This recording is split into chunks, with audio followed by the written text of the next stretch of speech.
Welcome everyone to Long Beach in the SRT Post Race Show. SRT Street and Racing Technology. We saw plenty of it today here in round 3 of the Tudor United Sports Car Championship.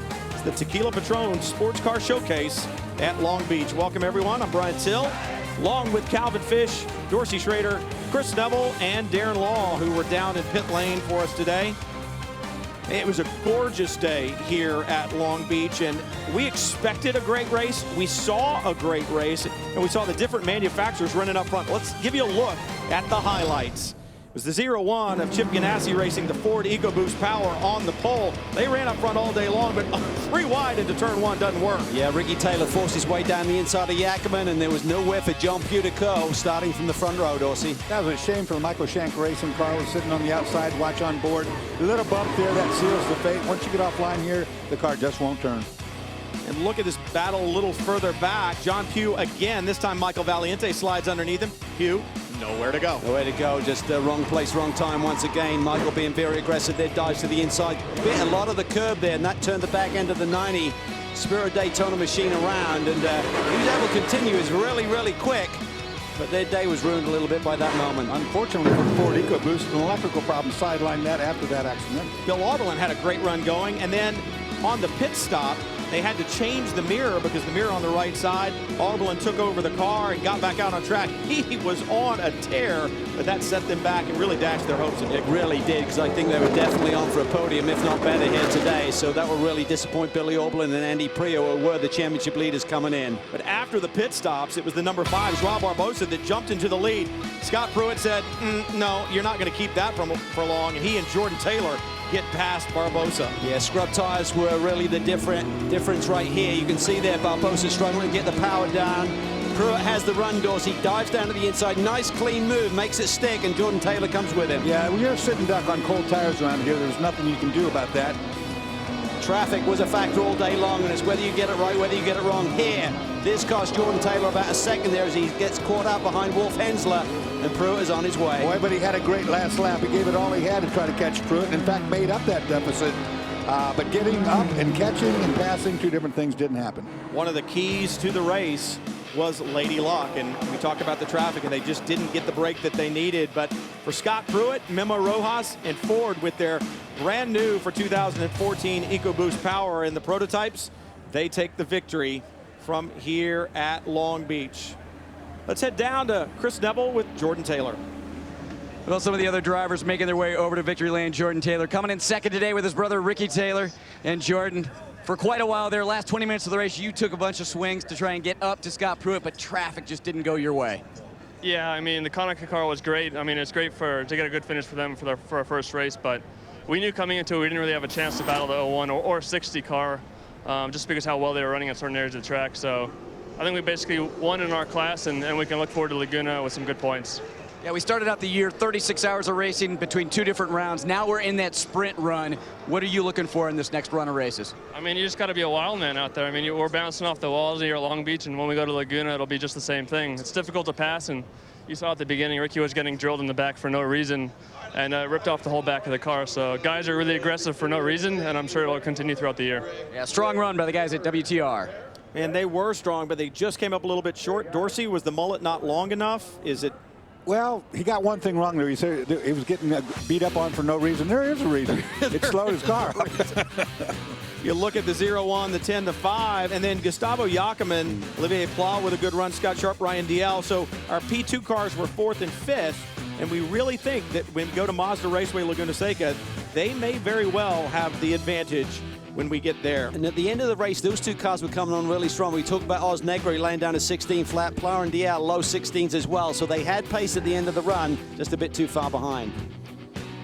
There's a look through the rest of the field. Let's head back down with Chris and Dirk Mueller. Yeah, John Edwards, Dirk Mueller coming in second in GTLM. And Dirk, that Corvette just took off early in the race. You guys tried to close the gap, but you just couldn't get it done. No, at the moment, you know, when our competition is so close, we saw that in all the practices in qualifying, even in the race pace was the same. There is no chance to really close the gap, which was produced by a prototype. You know, he was holding off the field, and well, he should get to bed tonight and think about what he did. He basically ruined the GT race. But okay, that's another story. We came in second for the race. I mean, I was fighting hard till to the end.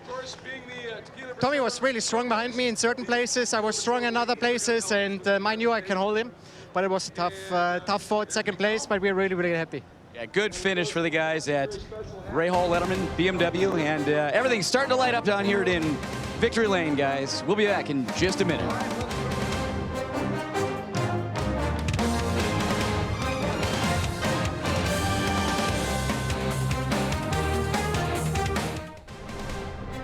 Welcome back to the SRT Post Race Show from Long Beach. Brian Till, Calvin Fish, Dorsey Schrader still with you, and we still have plenty of stories to talk about. Our Continental Tire race recap, well, it was pretty simple and straightforward.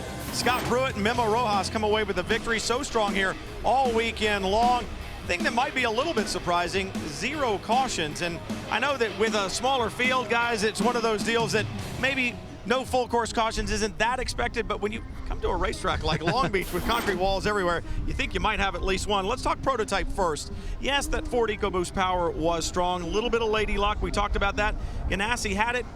Going forward, where do we see that car going, and where do we see the competition changing based upon the racetracks? Well, I think it's scary for the competition. When you look at a great team like Ganassi, so many championships, they came into this year a little behind the 8 ball. They struggled at Daytona. It was not a good race, but boy, they worked really hard. Went to Sebring, had a little bit of luck there, Dorsey, in getting the win. Got that late race caution, got the win. Now they've got momentum. They come here, the force was strong. They swept the front row. Osnegri was bullet fast as well. John Pugh had the problem down in turn 1, otherwise they could have been a factor, but now 2 in a row, they're going to be right in the thick of this championship lead, and they're just going to get better. I mean, they really haven't had enough time to work on this car so far. It's all about making it run. Now they've got speed and they're winning races. Let me throw 3 letters out to you. B-O-P. Yeah. Balance of performance. Are we going to see that? Yeah, you're going to see that. It's going to go on through the year as things go forward. You know, the P2 cars are going to go to a track now coming up to Monterey, Laguna Seca, Mazda Raceway. That's a racetrack that's going to favor them. I wouldn't be a bit surprised if there's not a little reduction in power on the Daytona prototype before we get there. That wouldn't surprise me a bit. It's an ongoing work in progress, if you will. It's not far off. It doesn't need much tweaking, but I bet you get some. Well, let's talk about more surprises. GT, was it a surprise today to see Corvette win? I don't think so. When you look at Magnussen's performance in qualifying yesterday, he put in a bullet lap, and it was only a matter of time for that C7R to get the first win. I mean, they've got so much history with a similar car. This is a much improved car. They talk about all of the improvements, the structural rigidity of the car is going to perform better. It was just a question of executing a race and not having problems, and boy, that got broke up a little bit, unfortunately. Otherwise, I think it would have been a much better battle in GT if that prototype hadn't got in the mix there early in the running. That broke Edwards away from Garcia. He got the hammer down. He was gone. No cautions. Suddenly, Magnussen just had to bring it home. I mean, my surprise in GT, Dorsey, was that the Porsches were as far back as they were, both the factory cars and the Team Falcon Tire Porsche. Porsche struggled here. I don't know exactly why that was. I figured BMW would be as good. They won here last year. I figured they're going to be really strong. They were really strong. Calvin put a good point in there right there. When Magnussen got the pole, it gave him track position. That track position laid out because the prototypes got in between them and the BMW. That's what caused the win. That's how that went down. It would have been much closer than that. For Porsche, they'll go back now, they'll look at what their situation is, and maybe there's a balance of performance there coming too. I don't know that. But, you know, they were off a little bit here, for sure. Yeah. Corvette certainly was not off. They took the victory and another podium position. Let's hear from the drivers of the 4-car with Chris. Yeah, Brian, and I'm not surprised to see Corvette down here getting out the finishing third here. Tommy Milder and Ollie Gavin. Tommy, obviously the sister car just ran away there, but you were all over that BMW, and you were just a madman under braking. There we go. Fantastic. Yeah, our Corvette was strong today in the brakes for sure. He was better in places, and I was really good in the brake zone there. And I thought if I could get close enough, I could make a move, but could never quite get close enough. But I mean, great day for Corvette racing. First win for the new C7R. Both Corvettes on the podium. You know, from my perspective, it was a great race. Fun racing with Dirk there, my old teammate, and pushing him really hard. We had a nice lap after we got out of the cars. So, you know, great day in Long Beach, great racing. Yeah, the first 2 rounds of this Tudor Championship, a bit tough for Corvette, so they really rebound today, first and third. Tommy Milner, big smile on his face. More from Victory Lane coming up next. All right.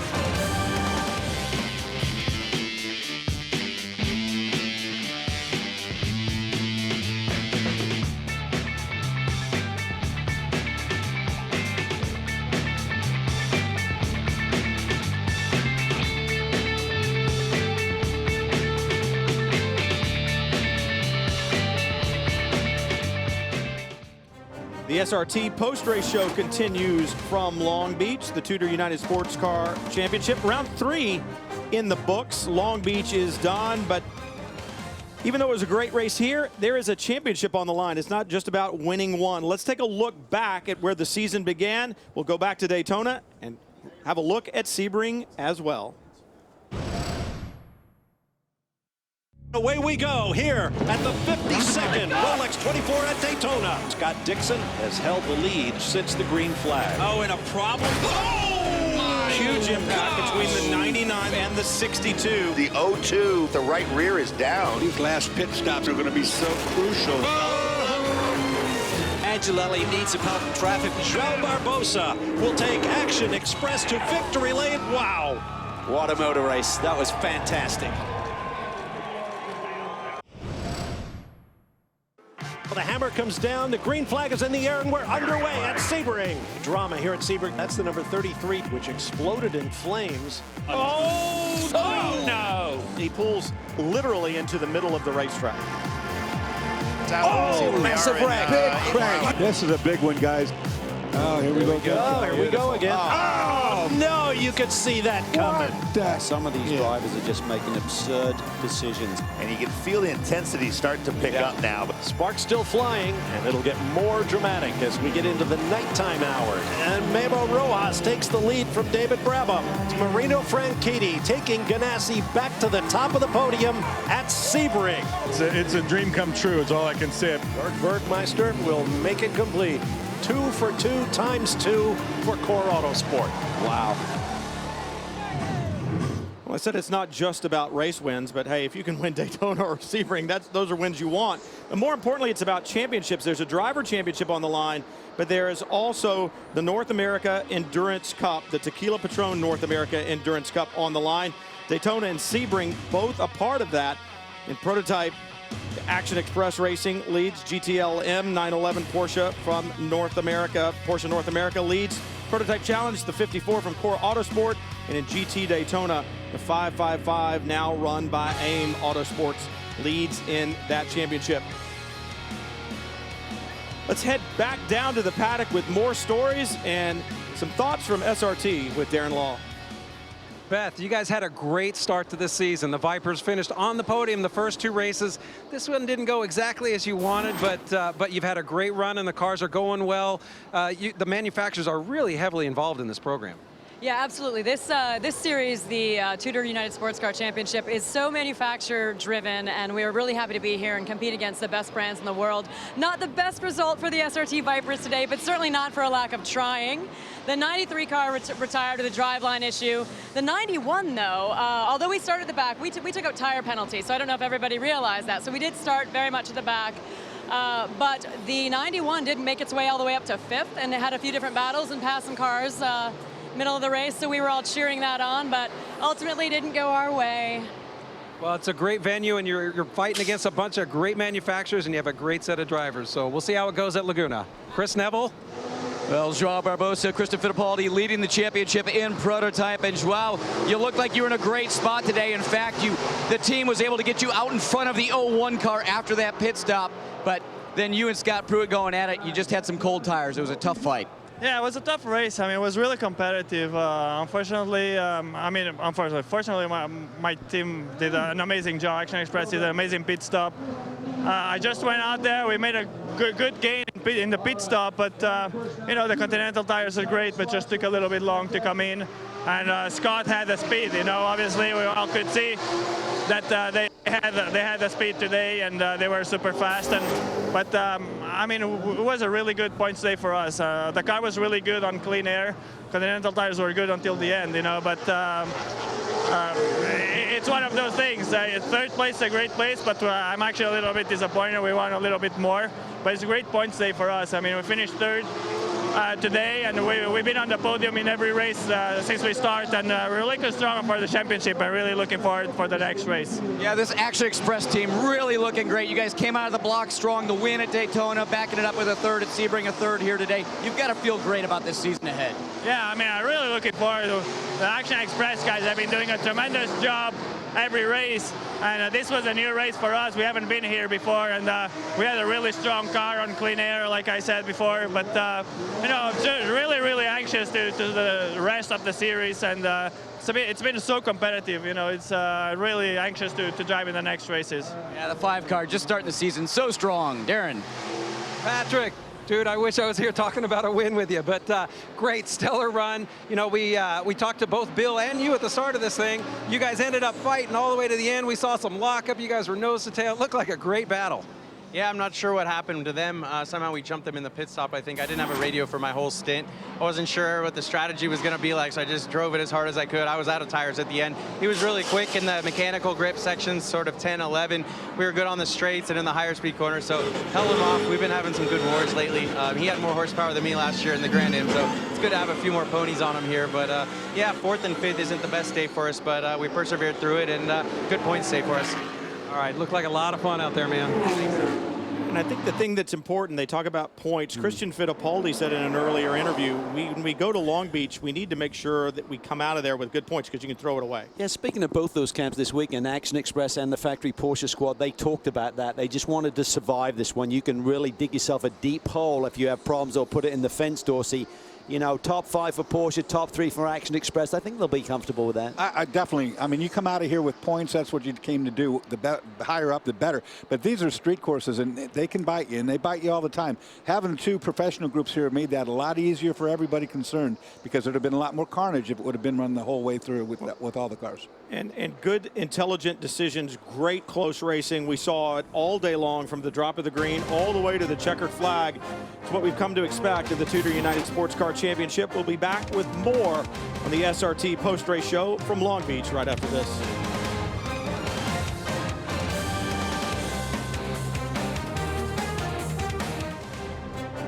When the Tudor United Sports Car Championship gets underway for round 4, they'll stay out west. We'll head to Mazda Raceway Laguna Seca on May 4th, and we'll run a separate prototype challenge and GT Daytona race, and then a prototype and GT Le Mans race. So a double header, both on Fox Sports 1. Great day here at Long Beach, a great race, and some great battles, especially throughout GTLM. Let's head back down to the paddock with Chris. Well, it seemed like at Daytona and Sebring, all the talk was about the Porsches, and BMW really needed a strong run here today, especially that 56 car between you and Dirk. You got it. How important is that to build on the season ahead, John?